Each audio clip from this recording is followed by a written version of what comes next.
Hello students, now in this video we are going to discuss about 11th standard computer science chapter 3 computer organization. The previous video class we discussed about what are the different types of RAM and ROM chips are available. Now in this class we are going to discuss about the cache memory. So we know the word memory is used to mention the main memory, okay, and then storage, the word storage is used to specify the secondary storage devices, okay. So cache memory is a very high speed memory device, and it is also the expensive one. We can access the data from cache memory. The processor CPU can access the data from cache memory is fast access and do the process very fast, okay.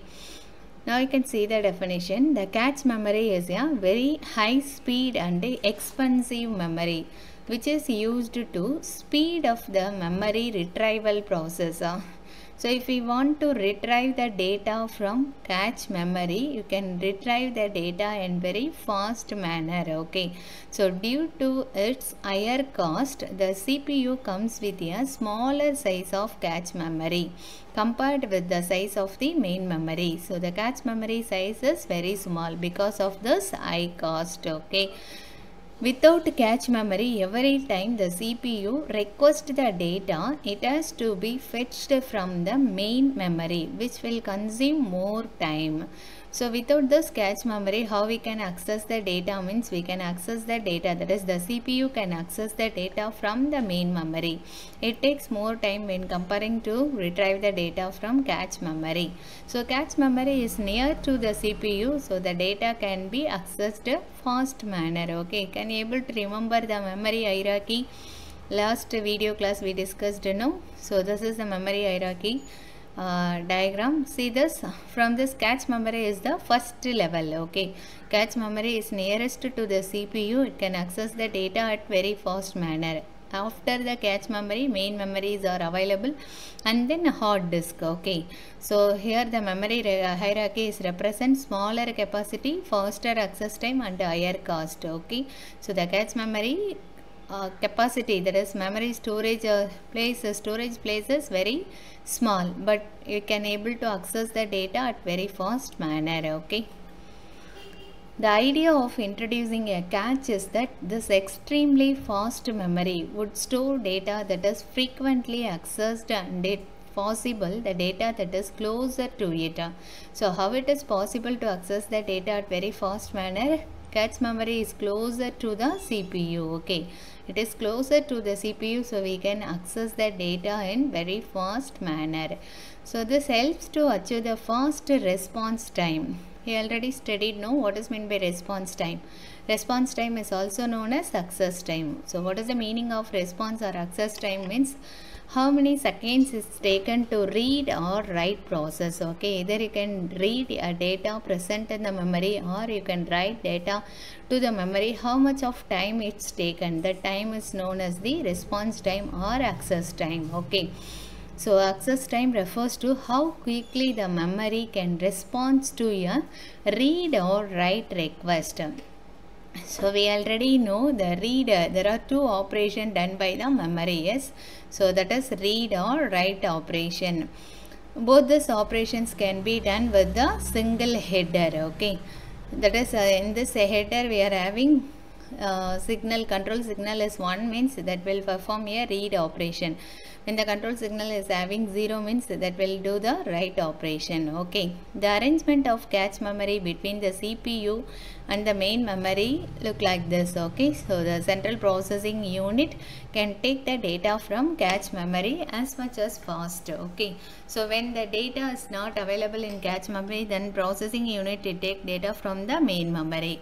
So it takes more time, so okay. So it accesses the data in slow, okay. So CPU, cache memory, after the cache memory, main memory is available. After this, the secondary storage devices is also available. So now you can see the diagrammatic picture for cache memory, okay. So in the CPU we already know what are the components of central processing unit, control unit, arithmetic logic unit and internal registers. Okay, so the internal register you can see here, and level 1 cache memory available in this pack. Okay, and then level 2 cache memories are available in the motherboard. Okay, so from this they can access the data as fast as possible. Here also you can see several external cache chips on motherboards are also available.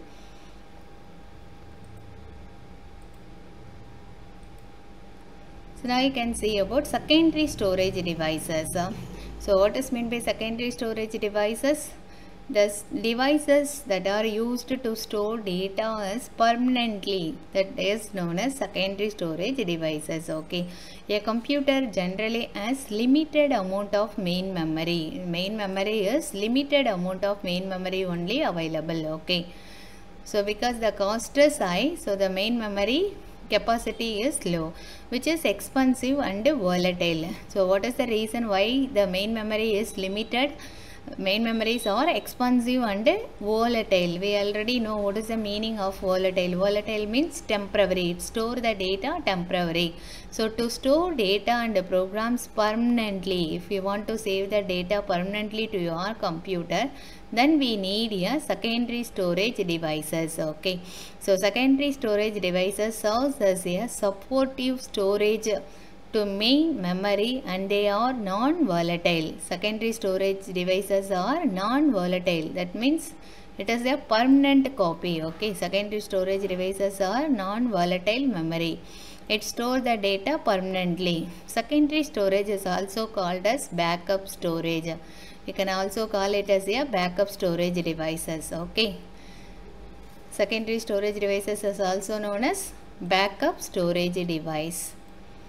Now you can see the pictures of secondary storage devices. So this is a hard disk, and then data card. So these are all SD cards, and then pen drive, floppy disk. So this is a, and this also floppy disk. So this is a pen drive. This is magnetic tape, is used for storing the data, and this one is Blu-ray disc, and this is a DVD. Okay, so these are all known as the secondary storage devices used to store the data permanently. Okay, so now you can see hard disk. Hard disk is a magnetic disk. Hard disk is a magnetic disk on which you can store data. Hard disk, you see, hard disk is also inbuilt with your computer. Okay, so if you need extra hard disk, you can also add external hard disk to your computers. Okay, so the hard disk is the stacked arrangement of disk accessed by a pair of heads for each of the disk. So hard disk is combined more than one disk together. Okay, so you see that is a stacked pair of more than one disk packed together. We can able to read or write data by using the aids for each of the disk. The hard disk comes with a single or double-sided disk. So depending upon the side and the layer, we can able to store the storage capacity can be decided. Okay, so the hard disk comes with a single or double side disk. Compact disk, that is CD. A CD-ROM is made from 1.2 millimeters thick polycarbonate plastic materials. So how the CDs are made? So the CDs are made from 1.2 meters thick and polycarbonate plastic materials are used for manufacturing the CD. A thin layer of aluminum or gold is applied to the surface. You see now that CDs are shining. So how it can be shining means with the help of this aluminum or gold is applied to the surface. CD data is represented as tiny indentation known as pits. P-I-T-S, pits. Okay, encoded in a spiral track molded into the top of the polycarbonate layer. The areas between the bits are known as lands. So the data, so how the data are represented in the CDs, it represented as a tiny indentation, that is bits. Okay, so that is zeros and ones we can represent. Bits are known as land. LANs, the gap between the, so the areas between the bits are known as LANs. A motor within the CD player rotates the disc. The capacity of an ordinary CD-ROM is 700 MB. Okay, so ordinary CD-ROM capacity is 700 MB. So how the CDs are manufactured? CD are manufactured with a thick 1.2 millimeter thick polycarbonate plastic material, and it can be coated by aluminium or gold, and it can represent the data in the form of tiny indentation that is known as bits. Okay, so the area between the bits are known as the LANs, and the capacity of ordinary CD-ROM is 700 MB. So now you can see the examples of CDR, that is a compact disk read only memory. Okay, so this is 700 MB disk, and then this is a 650 MB disk. Now you can see digital versatile disk, DVD. A DVD, nowadays we are using DVD to see the movies, no? So what is the difference between your CD and DVD? Means DVD can store the lot of information when comparing to the CDs. You can able to see 2 or 3 movies in a single DVD, but in CDs one movie can be played in 3 CDs. Okay, so a DVD, digital versatile disc or digital video disc, is an optical disc capable of storing up to 4.7 GB of data. So what is the capacity of your DVD? 4.7 GB of data. What is the maximum capacity of ordinary CD-ROM? 700 MB only. Okay, so when comparing to this, DVD is having more storage capacity, more than 6 times what a CD can hold. How many times is more? 6 times. Okay, DVDs are often used to store movies. So where it can be used, it is often used to store movies at a better quality, like CDs, DVDs are read with a laser. So how we can read the content in the CDs and DVDs means by using the laser. Okay, the disc can have 1 or 2 sides and 1 or 2 layers of data per side. So the disc, we know the disc is having 1 or 2 sides and 1 or 2 layers of data per side. The number of sides and layers determines how much it can hold. So you can see now the CDs, one side alone can be shining, another side it shows some company name, some printings are available. So that is a one side CD. Some CDs are both the sides are shining. Okay, so that CDs are using 2 sides. Okay, double sides, and also we can use either we can store the data 1 layer or 2 layers. Based on that only we decide how much of data can able to store on that CDs or DVDs.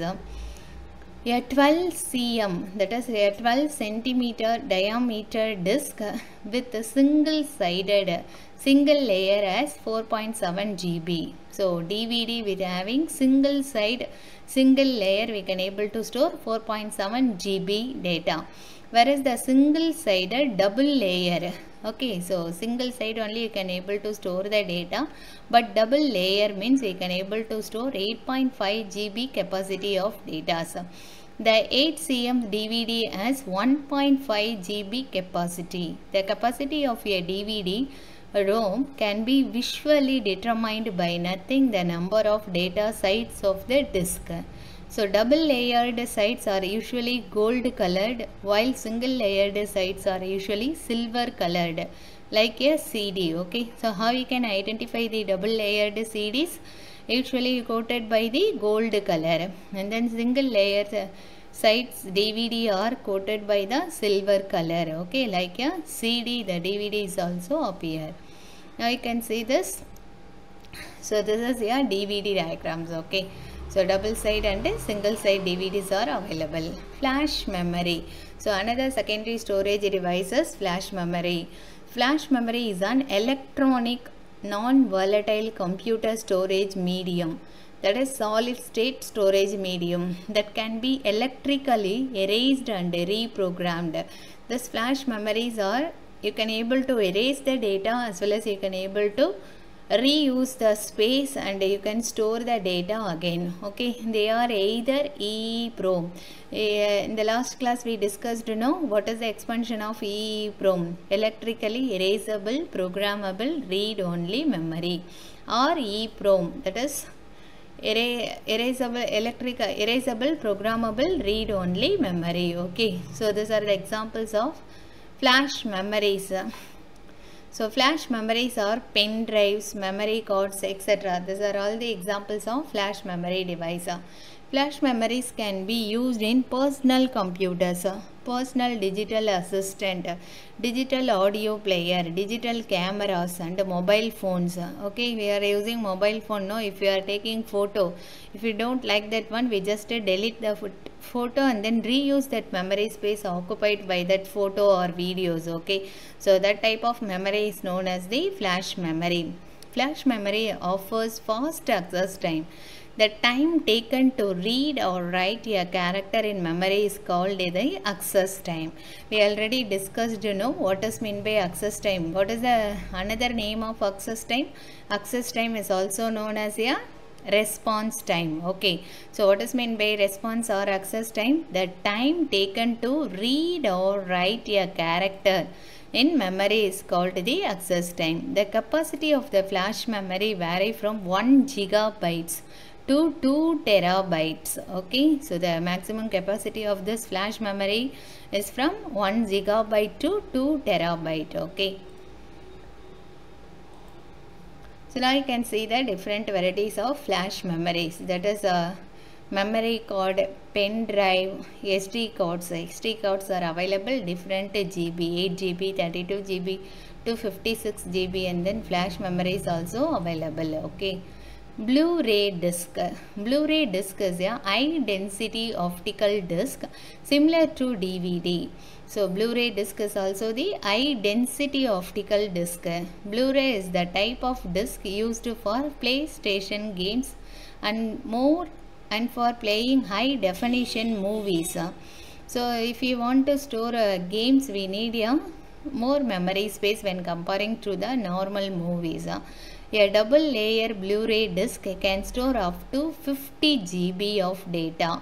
So this is more than 5 times the capacity of a DVD. So in Blu-ray disc, how much of data you can able to store? You can able to store 50 GB of data. This is more than 5 times the capacity of a DVD and 70 times of a CD. Okay, so we can store the more data in Blu-ray disc. The format was developed to enable recording, rewriting and playback of HD videos, as well as storing large amount of data. DVD uses red laser. We already know, no? Laser only used for read and write content in the DVD and CDs. DVD uses a red laser to read and write data, but Blu-ray disc uses the blue-violet laser to write. So hence it is called the Blu-ray disc. So Blu-ray disc uses blue-violet laser to write the content. So we call it as a Blu-ray disc. Now you can see the picture of Blu-ray disc. So see this is known as a Blu-ray disc. This is used to store maximum how much capacity is having 50 GB of data you can able to store. Okay, is it clear?